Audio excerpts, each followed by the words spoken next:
To the face of that building are four of this country's most famous scholars. From left to right, John Milton, Francis Bacon, William Shakespeare, and the one on the end with a football and the Gucci jacket is David Beckham. We're getting I'm only off joking. here, yeah? It's Isaac Newton. Why he's got a football there, I'm not too sure. The red brick building to our left is the Oxo Complex. Many years ago, it's where they used to make the world's most famous gravy granule stock cube, Oxo. It was called Stanford Wolf in its working day. As you can see, it's a lot different today. The bottom half of that wolf has been turned into a small shopping centre. The middle bit with the balconies is what we call unaffordable housing in London. The top part with the glass canopy is the Harvey Nichols restaurant. If you look over to our left hand side on the south bank there, you can see one of London's best kept secrets. Lovely golden sandy beaches in the heart of southeast London. Look at those local kids wading in the intoxicated water. That beach is commonly known to the locals as the Costa del Southern.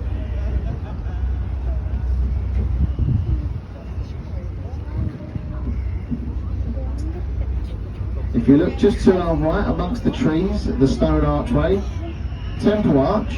Temple Arch is a boundary marker from the City of London we are leaving into the City of Westminster we are now entering. And just over to our right ahead of us, the large building with the small green dome roof, Somerset House, built over 300 years ago for the Duke of Somerset, and that was his London palace. It's a lot different today, that building. It's a few bars, restaurants, offices, art galleries, and the King's College in London. Just over to our left behind the trees, back on the south bank, the large concrete building with the illuminated sign. That is our National Theatre. This building is voted every single year by this country's leading architects as being the ugliest building in London. Just ahead of us is the Waterloo Bridge, made famous in a song by the Kings, Waterloo Sunset. If you're in London a little bit later, come down here, get a lovely sunset in the background, the Houses of Parliament, the London Eye. But the Waterloo Bridge was opened in the 1945. It was built during the First and the Second World Wars. It's known as the Ladies' Bridge. Whilst the boys was away fighting for king and country, the ladies of London did the manual and the construction labour in the city. This is the only bridge in London that's ever been built under budget and on time, so well done the ladies. Through the bridge and ahead of us, the stone column on the river's edge is Cleopatra's Needle. It was given to this country in 1819 by a very grateful Egyptian government for Nelson's effort to overthrow Napoleon at the Battle of the River Nile. That stone column is over 3,000 years old. It's older than London itself. They come in twins.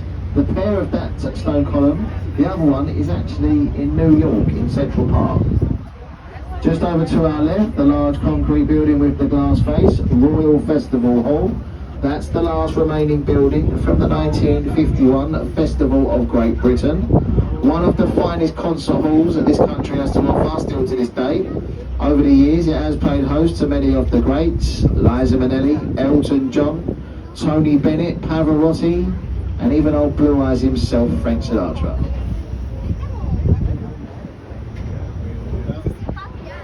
Yeah.